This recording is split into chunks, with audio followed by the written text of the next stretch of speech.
O lado negro da Apple. Como a empresa usou um discurso em defesa da liberdade e da criatividade para vender seus produtos e se tornar a maior companhia do mundo em tecnologia.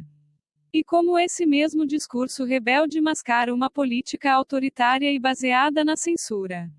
O último 26 de maio foi dia de festa no Vale do Silício.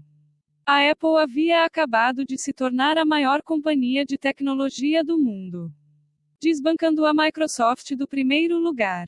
A empresa dirigida por Steve Jobs terminou o dia valendo 222,07 bilhões de dólares no mercado de ações do ZEWA.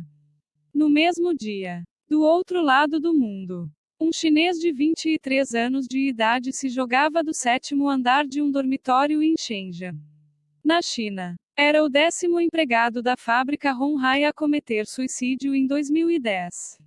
O que chamou a atenção da imprensa mundial para as condições de trabalho na empresa. Grande parte dos produtos que permitiram o sucesso da Apple, entre eles o iPod, o iPhone e o iPad, são confeccionados pelas mãos desses mesmos funcionários que estão se matando na China. Embora todo suicídio seja trágico, a taxa de suicídio na fábrica é bem menor do que a média na China, disse Steve Jobs, depois de ter declarado que a Apple estava investigando o caso. Por fim, a Honhai anunciou que iria aumentar o salário dos empregados em 66%. Essa história é um exemplo extremo do que pode ser descrito como o paradoxo da Apple. Ao mesmo tempo em que se gaba de pagar bem e respeitar seus funcionários, a empresa ignora maus tratos do outro lado do mundo. A mesma companhia que já foi símbolo de inconformismo e criatividade andou aparecendo no noticiário depois de censurar conteúdos e ameaçar jornalistas. O discurso da liberdade proferido por Jobs convive com uma prática autoritária e moralista. É um paradoxo que começou a tomar forma lá na década de 70. Passou a ficar claro nos anos mais recentes e pode ajudar a explicar o incrível sucesso dos produtos da Apple. Stephen Wozniak sempre gostou de pegadinhas. O ano era 1971 e ele tinha acabado de entrar na faculdade. Sob o olhar atento dos amigos, Wozniak estava no meio de uma ligação para o Vaticano. Eu estou ligando a pedido do presidente Nixon. Você pode chamar o Papa. A brincadeira falhou. O Papa não foi chamado. Mas Wozniak conseguiu demonstrar para seus colegas como sua caixinha azul funcionava. O apetrecho conseguia burlar as falhas nas redes de telefonia e fazer ligações de graça para qualquer lugar do mundo. Foi seu amigo de infância, Steve Jobs, quem viu na invenção uma oportunidade de negócios e propôs uma parceria. Era uma dupla inusitada. Wozniak era um nerd fissurado por eletrônica, que projetava computadores desde pequeno, enquanto Jobs se interessava mais pela filosofia oriental, o budismo e o autoconhecimento.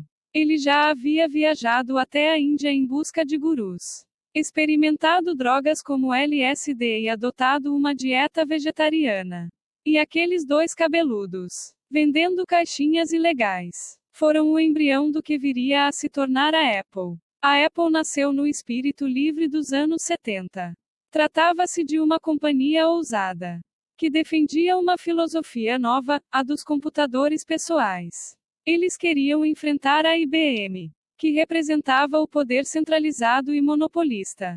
Queriam trazer o poder para os consumidores, diz Michael Sweeney, autor do livro Fire in the Valley, inédito no Brasil. A Era da Inocência, em abril de 1984. Os jovens Steve Jobs, Iske, e Steve Wozniak, dir, cofundadores da Apple, ao lado do então presidente da empresa, John Isculey, revelam o Apple IC. A partir dessa intuição inicial, a empresa cresceu, se profissionalizou, contratou centenas de funcionários e produziu uma grande quantidade de computadores. Veja a linha do tempo abaixo. Em 1984, Jobs liderou o desenvolvimento do Macintosh, o primeiro computador pessoal a trazer um mouse e uma interface gráfica. Para o lançamento do computador, a Apple produziu uma propaganda que se tornaria histórica, dirigida por Ridley Scott. Ela era baseada no livro 1984, de George Orwell, e mostrava um mundo onde a população era oprimida por um grande ditador. Uma mulher representando o Macintosh era perseguida pela polícia, mas conseguia escapar e derrotar o opressor. A publicidade mostrava que a IBM usava a tecnologia para escravizar as pessoas, enquanto o Mac era a tecnologia para sua libertação. O que diferenciava as empresas era a dedicação de fazer computadores para indivíduos, e não para corporações, diz o jornalista Leander Carney, autor do livro A Cabeça de Steve Jobs. Quem diria que, 15 anos depois, os desafetos da Apple é que seriam perseguidos pela polícia. No último dia 18 de março, Gray Powell resolveu comemorar seu aniversário de 27 anos num tranquilo restaurante na Califórnia. O engenheiro de softwares da Apple bebeu algumas cervejas, confraternizou com os amigos e voltou para sua casa. No dia seguinte, se deu conta da grande besteira: ele havia esquecido no restaurante um protótipo do novo iPhone 4. Um verdadeiro segredo industrial. Alguns dias depois, fotos e uma grande análise do novo gadget foram publicadas pelo site americano especializado em tecnologia Gizmodo. Eles compraram o protótipo do iPhone das mãos de quem o encontrou por $5 milhares. Quando a Apple finalmente admitiu que o produto era real, o editor do site, Jason Chen, devolveu o telefone à empresa. Repressão da maçã. 1. Editor do site americano Gizmodo, Jason Chen, teve a casa invadida pela polícia a pedido da Apple. 2. A revista Dazed e Confused precisou apagar os mamilos da Madonna para ir ao iPad. 3. O cartoon ganhador do Pulitzer, censurado e depois liberado. 4 e 5. Mais desenhos censurados. Parecia o fim do caso. Mas no dia 23 de abril, uma equipe de policiais da Califórnia invadiu a casa de Jason e levou 4 computadores e 2 servidores. A Apple havia prestado uma queixa de que o protótipo fora roubado. É muito triste ver a Apple ter tanta influência na polícia a ponto de um jornalista ter a casa invadida, diz Ryan Tate, do site Gawker, da mesma empresa do Gizmodo. Esse modo de lidar com a imprensa e com os novos produtos não é nenhuma novidade na Apple. Grande parte da expectativa que cerca os lançamentos da empresa se deve justamente à sua capacidade de mantê-los em segredo. O sigilo é tão grande que pouquíssimos funcionários têm acesso ao produto inteiro antes de sua chegada ao mercado. Wozniak contou a Galileu que até mesmo o engenheiro que lhe mostrou o iPad antes da hora foi sumariamente demitido. Wozniak se desligou da Apple em 1987. Quando se cansou de trabalhar em uma empresa tão grande e cuidar de assuntos burocráticos, queria voltar a ser um simples engenheiro. Jobs, ao contrário, vestiu a camisa da Apple desde o começo. Sempre buscou cargos de liderança e preocupava-se em incutir na equipe uma ideologia própria. Tanto que ele só se desligou da empresa quando foi forçado, em 1985, por executivos que ele mesmo havia contratado. Jobs fez a Apple ser diferente de todas as outras companhias daqueles anos, que hoje já estão esquecidas. Ele tinha uma paixão e uma intensidade como ninguém mais tinha. Queria fazer coisas importantes e não deixava ninguém ficar em seu caminho, diz Sweeney. Prova disso é que a companhia quase faliu nos anos em que ele esteve fora. Neste meio tempo, Jobs fundou uma empresa chamada Next, que nunca decolou de verdade, e comprou, por $5 milhões, uma pequena produtora de efeitos especiais chamada Pixar. Então uma divisão da Industrial Light e Magic. Hoje, a Pixar pertence à Disney e acumula mais de $5 bilhões em bilheterias e vários prêmios de melhor animação, inclusive o Oscar, com o toque de Midas intacto. Jobs foi recontratado em 1996 e em questão de meses se tornou o presidente da Apple. Apesar de sua inegável genialidade, Jobs é tido por seus biógrafos como um chefe intransigente. Seu estilo de liderança valorizava o castigo. os gritos e os xingamentos. Em seu livro A Cabeça de Steve Jobs, o jornalista Leander Carney relata que acessos de fúria e demissões sumárias fazem parte do dia a dia da Apple. Ele diz, assim como Jobs é extremamente exigente com seus subordinados diretos. Os gerentes de médio escalão exigem o mesmo nível de desempenho do seu pessoal. O resultado é um reinado de terror. Após seu regresso, a empresa bancou uma campanha de marketing com o slogan Pense Diferente, mostrando artistas e personalidades que mudaram o mundo com sua rebeldia. A propaganda veiculada na TV mesclava imagens de personalidades do século XX, como Gandhi e Picasso, amantes da liberdade e da criatividade, aos produtos da Apple. Foi o começo da consolidação da imagem da companhia como mais que uma fabricante de computadores e sim uma criadora de tendências. Com o lançamento do iPod, em 2001, a companhia saiu do buraco de vez.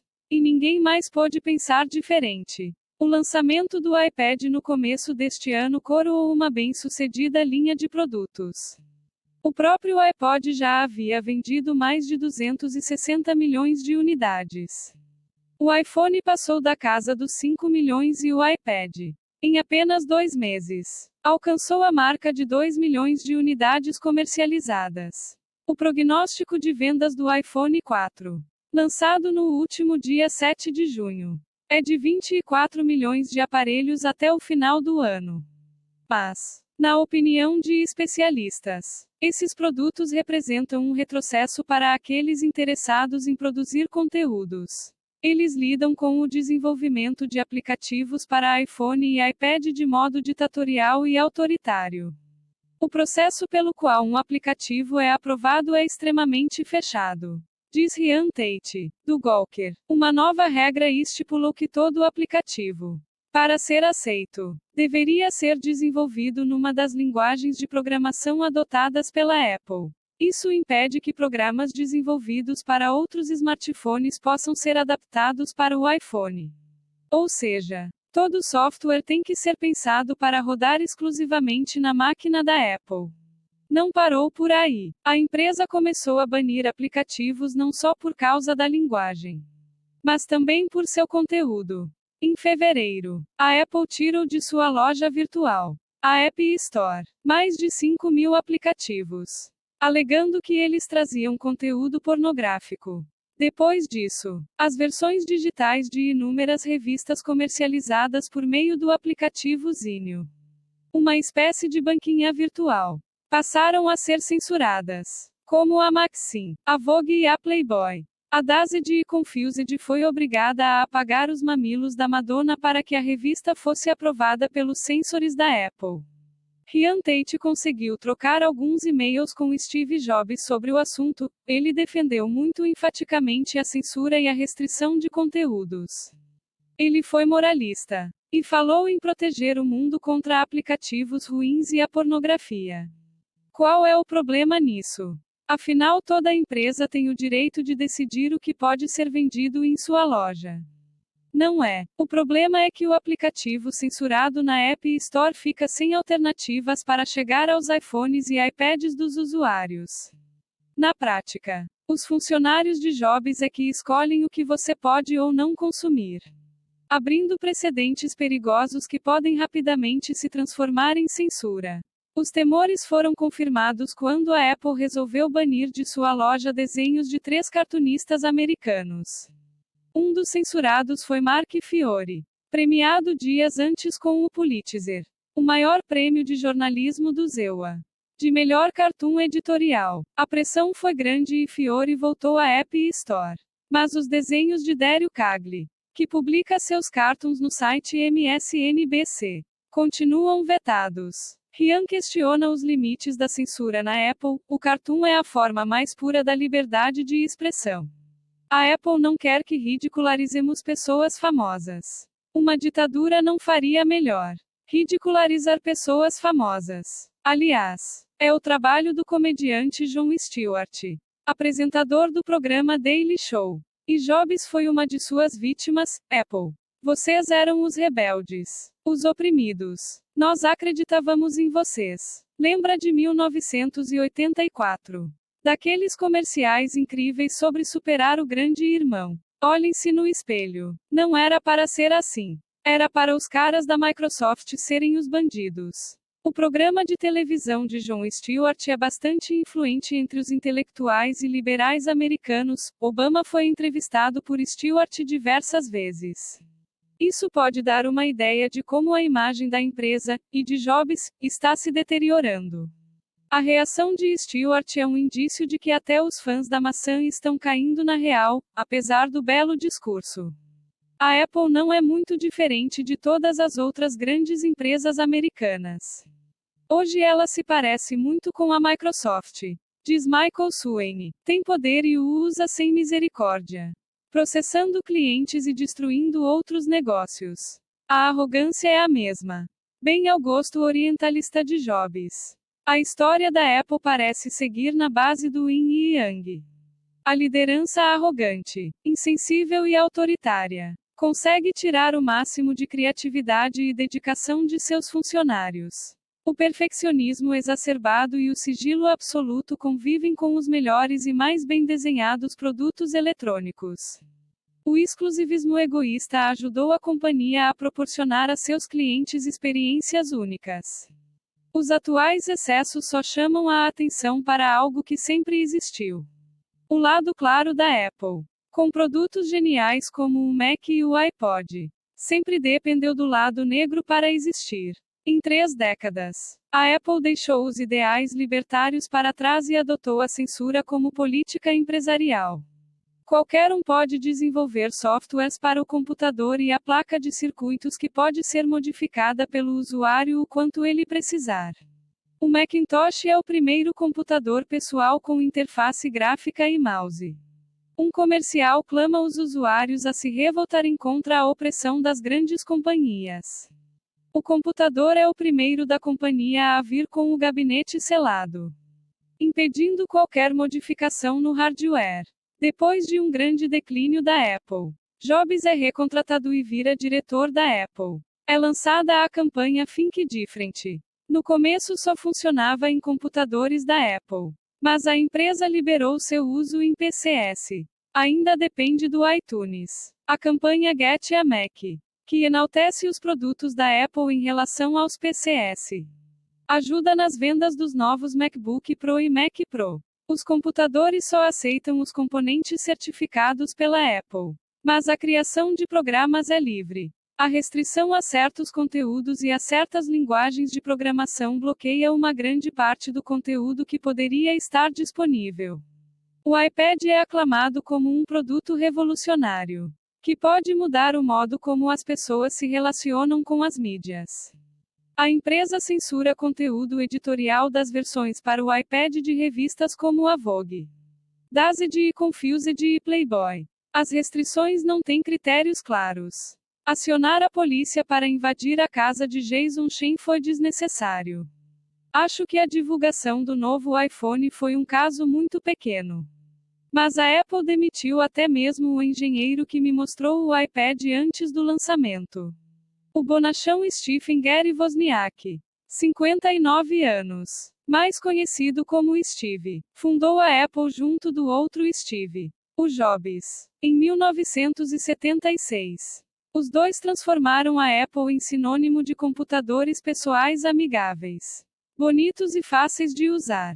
Em 1987, já multimilionário, entediado e cansado de lidar com assuntos burocráticos, ele resolveu seguir outros caminhos e saiu da companhia, embora até hoje receba salário da Apple. Apesar de ainda manter amizade com Jobs, Woz critica a atual política da empresa. E chegou a aparecer em fotos com uma camiseta ironizando o vazamento do protótipo do iPhone. Em entrevista a Galileu, diz o que pensa sobre a empresa que ele ajudou a criar.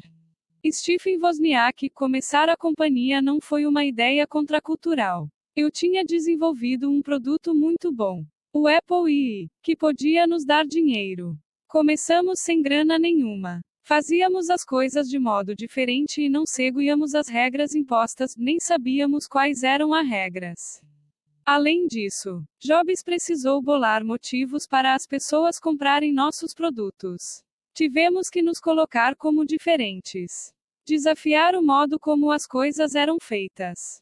Defendíamos que os computadores não tinham que ser grandes. Lançamos a incrível ideia do computador pessoal. Por acidente, acabamos entrando no holofote contracultural. Eu estava muito próximo da situação. Não sei dizer, mas muitas das pessoas que me conhecem muito bem veem essa relação. O que é bom, porque eu amo os produtos da Apple. São tudo que busco em tecnologia, menores, mais leves, mais rápidos e bonitos. No começo da Apple eu era essencial. Não havia nenhum outro engenheiro na companhia. Depois, nós contratamos centenas de engenheiros. E eu não era mais essencial. Nessa mesma época, eu tive um acidente de avião. Fiquei internado. Tive amnésia durante 5 semanas. Quando saí do hospital, liguei pro Jobs e falei que aquela era minha única chance de me formar na faculdade. Foi uma escolha pessoal. Acabei indo estudar em Berkeley. Alguns anos depois, eu acabei voltando para a Apple. Mas aí eu estava cuidando da burocracia, viajando, participando de grupos de discussões. Resolvi largar a Apple para começar outra empresa. O que é a coisa mais divertida do mundo. Ali, construímos o primeiro controle remoto universal. Para mim, foi um sucesso muito inesperado. No entanto, Jobs sempre teve a intenção de ter uma empresa muito grande. Quem abre uma loja de livros pode decidir não vender todos os livros que querem estar em sua loja. O maior bem da Apple é sua marca. E ela não quer misturar sua marca com certos tipos de softwares. Além disso, o iPhone e o iPad costumam ser somente o computador secundário das pessoas. A grande maioria tem um computador de verdade em casa. Falam que a Apple é contra a liberdade e tenta controlar o que vemos. Pode ser verdade, mas é só um lado da história. Ela quer que as pessoas tenham acesso a esse tipo de coisa. Só não quer ser parte disso. Não acho que isso faça muita diferença. Que liberte as pessoas das garras da Apple ou que transforme o telefone em um mundo livre. Mas acho importante que alguém faça isso. Os produtos da Apple são os melhores. Mas existem aqueles que querem ir além. Querem que eles sejam totalmente abertos e que qualquer um faça o que quiser com eles. Eu acho muito bom ver isso acontecendo. Se alguém quiser criar uma linguagem de programação para o iPhone, eu não vejo como uma coisa ruim para a Apple. As pessoas que possuem o conhecimento técnico, como eu possuía quando era pequeno, vão ter algo diferente para fazer e mostrar aos outros. Não seria possível nem mesmo há 5 anos. A atitude foi desnecessária. Acho que a divulgação do novo iPhone foi um caso muito pequeno. Não machucou a Apple, mas a Apple demitiu até mesmo o engenheiro que me mostrou o iPad antes do lançamento. Eu estou marcando de almoçar com ele, para bater um papo, ver o que ele está fazendo da vida. Estou numa companhia chamada Fusion. Estamos construindo o melhor e mais rápido sistema de armazenamento para servidores no mundo. Em 2 anos, esse tipo de sistema vai estar em todos os servidores do planeta. Eu me surpreendi quando eles me chamaram, porque nenhuma companhia tinha feito isso antes. E eles ficaram mais surpresos ainda quando eu disse sim. Qual você acha que vai ser o futuro da computação? Onde podemos achar a mesma energia criativa que tínhamos nos primeiros anos da Apple? A energia criativa não desapareceu. Olhe para o tanto de gente que cria seus próprios vídeos no YouTube. Não dá mais para fazer o que eu fiz, juntar uns chips e construir um novo produto. É muito difícil vir com alguma coisa nova daí. Há muito dinheiro envolvido. Mas olhe para essas novas ideias como o MySpace, Facebook e Twitter. Elas vêm de pessoas novas, que fazem um trabalho em que acreditam e que conseguem enxergar nele algum valor. Fonte do texto: revistagalileu.globo.com